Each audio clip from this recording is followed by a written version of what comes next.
All right, so here we are for chapter 6. We're going to talk about administrative and special needs searches. And this is a real giant pain for those of you who are Fourth Amendment purists out there.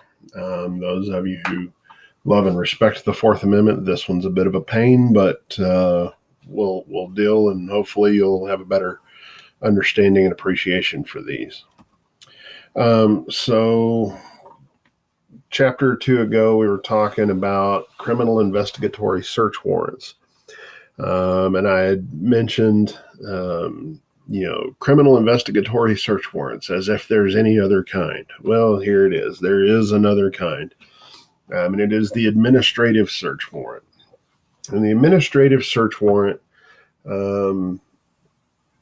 provides for a lesser intrusion into privacy to a point, and therefore holds a lesser standard than probable cause in order to get one. But you'll find that safety inspections such as camera versus the municipal court and C versus City of Seattle there, where administrative search warrants come into play. And a lot of times, this isn't something that you would find with law enforcement because we just don't really need them. With the few times where we might need an administrative search warrant versus a criminal investigatory search warrant, generally those situations are covered under a special needs exception, and therefore we really just don't use these. But where these might apply would be for like code enforcement officers or firefighters, fire investigators, things like that. Take, for instance, God forbid a house catches on fire. The fire department shows up. They put the fire out. It's brutal cold outside. And so they wait in a couple of days because the house is a total loss. So they wait a couple of days for warmer weather and then come back to complete their investigation. Well, the thing is the Supreme Court has said that firefighters entering a property for the purpose of extinguishing a fire is not a Fourth Amendment violation because there's not a search. It's not an intrusion. They're there to basically for the common good. But once the fire department rolls up their hoses and rolls out and leaves that scene, with slight exceptions, once that happens, they have to get an administrative search warrant or consent to re-enter the property. Now, there is some leeway with that in that, say this fire happens at 2 or 3 in the morning and they roll up and head out at 4 in the morning. And then at 8 o'clock in the morning, the fire investigator is briefed on the fire and then goes out to the scene.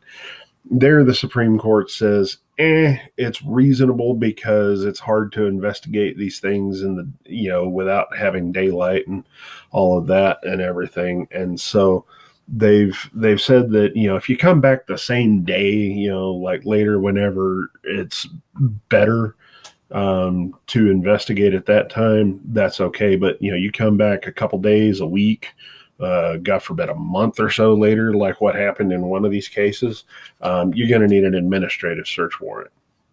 But these are used, for governmental intrusions because, most of the time whenever we think of the Fourth Amendment, we think law enforcement, but the Fourth Amendment applies to the government, not law enforcement. So firefighters are governmental agents. So are code enforcement guys. Things like that. If the power company, if the electrical utility is a service provided by a municipality, then the electrical linemen are the government. So just understand there that administrative search warrants are used for regulatory purposes, and like a cause and origin investigation by the fire department, where they're not conducting an investigation into a crime. They're just trying to figure out how this fire happened. So that's where you'd find the fire department using one of these. There are some exceptions to the administrative warrant requirement, and you'll see them listed right there. And this is why I say that, law enforcement just doesn't really use administrative search warrants much, because the times that we would need to, they're exempted here with liquor establishments and gun dealers. They're under Colonnade Catering Corporation versus the United States. They give us the authority to conduct a regulatory search of a liquor establishment, whether that is a liquor store or a place like a bar allowed to serve alcohol by the drink. We're allowed to conduct a limited regulatory search to enforce regulatory code as far as it pertains to the liquor.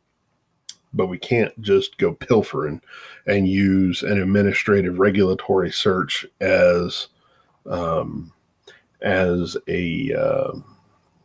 means to skirt the Fourth Amendment. And then, of course, the same thing applies here with gun dealers. Anywhere within the establishment that the gun dealer keeps firearms for sale, we can search under a regulatory search of gun regulations.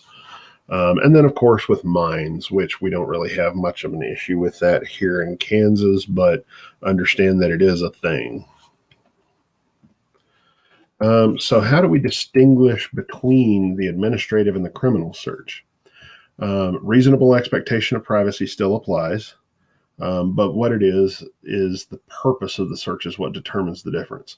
Are we conducting an administrative investigation, or for regulatory purposes, like a cause and origin investigation by the fire department is an administrative investigation? They're trying to figure out how the fire happened so that they can determine what to do with it later, or if they need to change some building codes or something like that. They're not trying to find evidence of arson. They're trying to determine how the fire happened. And then, of course, for regulatory purposes, such as liquor stores and stuff like that, or tobacco and things like that, versus searches for criminal evidence, where we're looking to put your butt in jail for it. So obviously, that's the big difference there. Here's a big thing for us is what happens if we discover criminal evidence during an administrative search. Well, the plain view doctrine still applies. So I have a lawful right to be there during an administrative search. And if I happen to come across criminal evidence, I can still seize that.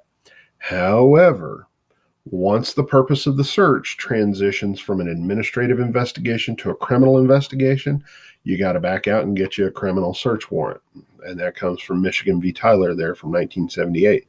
So the thing is if I'm conducting a search of a liquor store for administrative purposes and I find personal use marijuana, or say I even find evidence of drug distribution going on there in the back of the liquor store, at that point, I have to transition. I can seize in plain view what is in plain view, but I have to obtain a criminal search warrant to continue that search, because at that point, I'm transitioning from an administrative search to a criminal search. So we would go and get a criminal investigatory search warrant at that point. So I'm going to go ahead and take a moment of pause here and start part 2 momentarily.